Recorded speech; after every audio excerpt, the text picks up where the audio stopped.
Alice Guo malapit ng mahuli.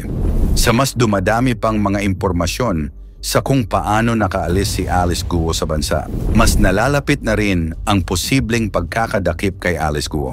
Paanong naging susi si Sheila Guo sa impormasyon tungkol sa kapatid nitong si Alice Guo? Ano-ano ang kasong ikinakaharap ngayon ni Cassandra Ong at Sheila Guo matapos mahuli ng mga awtoridad?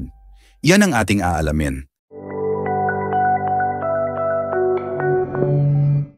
Mainit na usapin ngayon sa bansa ang kaso ni Sheila Guo, kapatid ng dating Mayor Alice Guo, matapos ang kontrobersyal na kasong deportasyon na kinakaharap ni Sheila. Ayon sa mga ulat, ang Bureau of Immigration BI ay nagsampa ng kaso laban kay Sheila Guo dahil sa pagiging undesirable at misrepresentation. Ang issue ay lumala pa nang matuklasang may dalawang passport si Sheila, isang Chinese passport na nakapangalan kay Jiang Mier at isang Philippine passport. Ang kaso ng Guo sisters ay tila lumalawak pa na nagdudulot ng matinding pag-aalala sa aspeto ng pambansang seguridad. Habang patuloy na iniimbestigahan ang kasong ito, hindi maikakaila ang implikasyon nito sa publiko. Ang mga Guo sisters ay kilala sa kanilang impluensya at yaman. Kaya't ang kasong ito ay nagiging mas kontrobersyal dahil sa mga posibleng pagtatakip at paggamit ng kapangyarihan upang makaiwas sa batas. Ang mga mamamayan ay naghihintay ng katarungan at nananalig na ang proseso ng batas ay magiging patas at walang kinikilingan. Ang kasong ito ay hindi lamang isang simpleng isyu ng legalidad, kundi isang pagsubok sa ating sistema ng hustisya at seguridad. Ayon sa pahayag ng Bureau of Immigration, si Sheila Guo ay nasangkot sa isang seryosong kaso ng pandaraya matapos mapatunayan na gumagamit siya ng dalawang magkaibang passport. Sa kanyang Chinese passport, siya ay nakarehistro bilang si Jiang Mier, samantalang sa kanyang Philippine passport ay gamit niya ang iba pang pangalan. Ayon sa BI, ang pagkakaroon ng dalawang magkaibang pagkakakilanlan ay nagdudulot ng banta sa pampublikong kaligtasan at pambansang seguridad. Dagdag pa rito, pinaniniwala ang hindi legal na paraan ang ginamit ni Sheila Guo upang makalabas ng bansa. Napag-alaman na wala ni isang tatak sa kanyang Philippine passport na nagsasabing siya ay lumabas ng Pilipinas, ngunit may ebidensya ng kanyang pagpasok sa Sabah, Malaysia. Pinaniniwalaan ng mga awtoridad na ginamit din ni Sheila ang ruta ng backdoor upang makatakas, isang modus operandi na maaaring ginamit din ng kanyang kapatid na si Alice Guo. Ang kasong ito ay kasalukuyang sinusuri upang malaman ang eksaktong detalye ng kanilang pagtakas. Higit pa rito, lumitaw na ang paggamit ni Sheila Guo ng dalawang passport ay hindi lamang para sa simpleng paglalakbay. Ito ay pinaniniwala ang bahagi ng isang mas malalim na plano upang magtago mula sa mga awtoridad at maiwasan ang mga kasong kinakaharap ng kanilang pamilya. Ang Bureau of Immigration ay naglabas ng pahayag na ang ganitong uri ng pandaraya ay isang seryosong banta sa seguridad ng bansa dahil ito ay nagpapakita ng kakulangan ng kontrol sa mga hangganan at mga entry point ng Pilipinas. Bukod dito, ang pagkakakilanlan ni Sheila bilang Jiang Mier ay nagpapakita ng posibleng koneksyon sa mga underground network na maaaring tumutulong sa mga kilalang personalidad upang makatakas mula sa batas. Ang ganitong uri ng operasyon ay nagpapakita ng isang malalim na ugat ng korupsyon at ilegal na aktibidad na maaaring umabot sa iba't ibang sektor ng lipunan.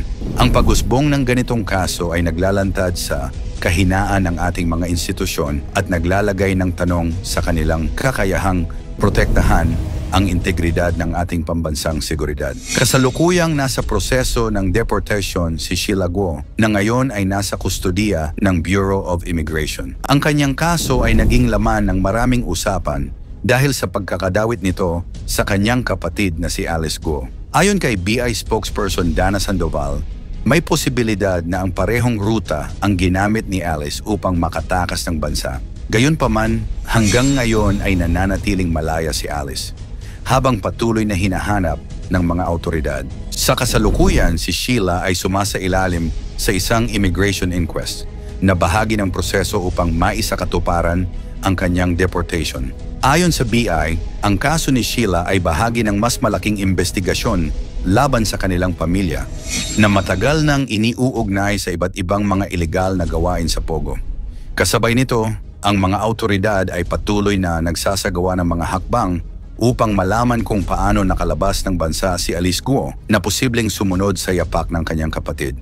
Si Cassandra Ong ay kilalang personalidad na malapit na kaibigan at konektado sa pamilya Guo, partikular na kay Alice Guo. Ang kanilang relasyon ay higit pa sa pagkakaibigan dahil may mga ulat na si Cassandra Ong ay malapit na kasama ng kapatid ni Alice Guo na si Wesley Guo. Dahil sa kanilang malapit na kaugnayan, si Cassandra ay naging bahagi ng mga operasyon at negosyong may kinalaman sa pamilya Guo, kabilang na ang kontrobersyal na pagkakasangkot sa iligal na pogo operations. Si Cassandra Ong ay nahaharap ngayon sa mga seryosong kaso, kabilang ang obstruction of justice at paglabag sa Passport Act. Ayon sa mga otoridad, siya ay kasama nina Alice at Sheila Guo sa kanilang pagtakas mula sa Pilipinas patungong Indonesia. Ang pagkakasangkot ni Cassandra Ong sa mga aktibidad na ito ay nagdala sa kanya ng masusing pagsisiyasat at posibleng matinding kaparusahan.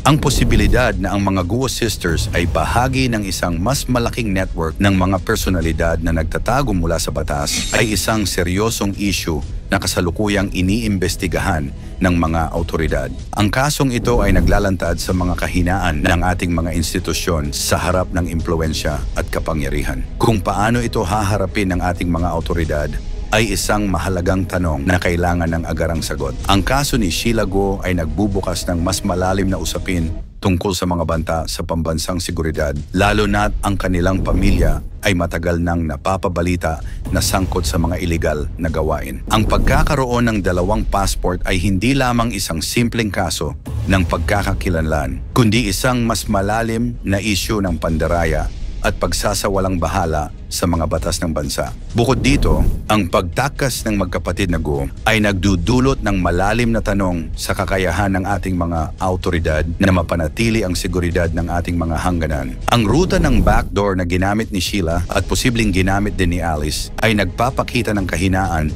sa sistema ng ating mga seaport at airport. Kung hindi agad maaaksyonan, maaaring maging daan ito para sa mas maraming illegal na aktibidad na maaaring magdulot ng panganib sa ating bansa. Ang ganitong uri ng kaso ay isang wake-up call sa ating mga otoridad na dapat palakasin ang mga mekanismo ng seguridad sa lahat ng entry at exit points ng bansa. Ang kakayahan ng mga kriminal na magpalusot ng mga peking dokumento at magtago sa ilalim ng ibang pagkakakilanlan ay isang seryosong issue na dapat agarang tugunan. Ang kaso ni Sheila Guo ay isang masalimuot na usapin na naglalantad sa mga kahinaan ng ating sistema at nagdudulot ng panganib sa ating pambansang seguridad. Habang patuloy ang investigasyon sa kanyang kaso, mahalaga na maging mapagmatiyag ang bawat isa sa mga ganitong uri ng isyu. Ang pagkakakilanlan ng ating mga mamamayan ay dapat manatiling buo at hindi dapat gamitin sa maling paraan. Ang kaso ng Guo sisters ay patuloy na susubaybayan ng publiko, lalo na't ito ay may malaking epekto hindi lamang sa ating bansa, kundi pati na rin sa internasyonal na relasyon. Sa ngayon, habang inaantabayanan ang susunod na mga hakbang ng mga autoridad, malinaw na ang kaso ni Cassandra Ong at Sheila Guo ay isang babala sa lahat na ang batas ay dapat igalang at ang bawat isa ay may pananagutan sa kanyang mga kilos. Sa pagkakahuli kay Cassandra Ong at Sheila Guo, indikasyon na kaya itong mahuhuli na rin si Alice Guo? Ikomento mo naman ito sa ibaba. Huwag kalimutang mag-like at share. Salamat at God bless.